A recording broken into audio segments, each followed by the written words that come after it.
Okay, so we're going to think back on how we did fractions back in first year, and you can see this is a prime example of a first year sum. And what you would have been told back then is you would have been told in order to add fractions, you cannot add fractions unless they have the same number on the bottom, the same denominator. So first step was always to find the LCM. And so here, if I was to do the 6 times tables, I'd have 6, 12, 18, and 24, and it goes on. And the 9 times tables, I'd have 9, 18, 27, and so on. And I can spot straight away there that 18 is my lowest common multiple. So I'll write 18 here on the bottom. Another trick that you could do is you could also multiply 9 by 6, which is 54, and use 54 as your bottom number, but remember that you need to break it down to the lowest terms at the end. So you then say to yourself, 9 goes into 18 twice, so it's 2 times whatever's on top, so in this case it's a 2.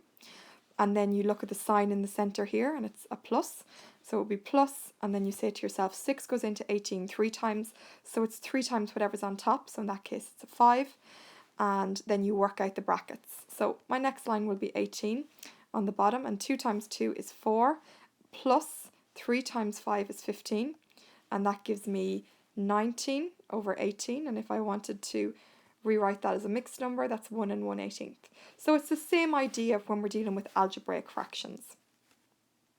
Okay, so here's an example of an algebraic fraction. So you can see here it's very similar to the one we just did, but this time we're dealing with x's up here on the bottom.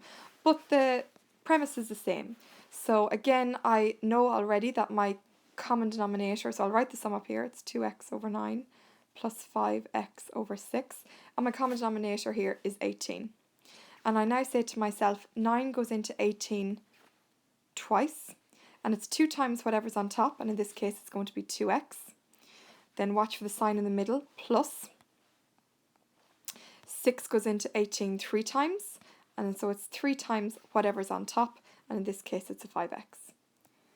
For my next line, I'm just going to be simplifying that, so working out the brackets. So 2 times 2x gives me 4x, plus 3 times 5x gives me 15x, and I can group them together to have 19x over 18 as my answer. I cannot simplify this because this has an x on top, and it will, as we don't know what the value of x is, this is it written in its lowest terms.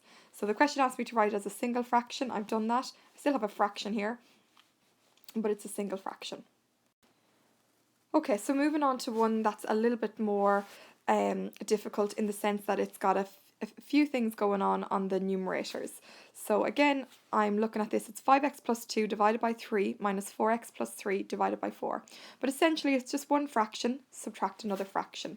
So your LCM will come in here. And if you're good at your multiples, you'll have caught that it is 12. So second line will be 12 on the bottom, and we follow the same premise. 3 goes into 12 4 times, and it's 4 times whatever's on top, which is 5x plus 2. Minus, this is really important that you put the minus in.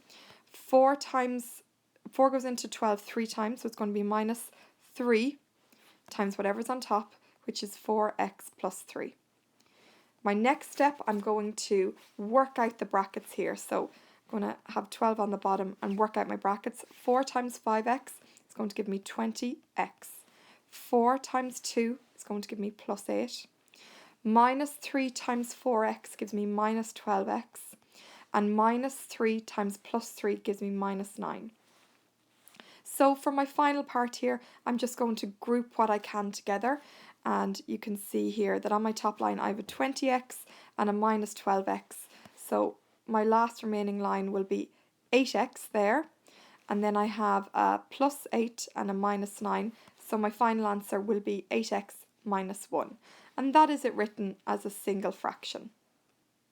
Okay, so tonight's learning check is the two sums here. X divided by 9 minus x divided by 8, and the second one is one that I've just done there, x plus 2 divided by 4 plus x plus 3 divided by 2.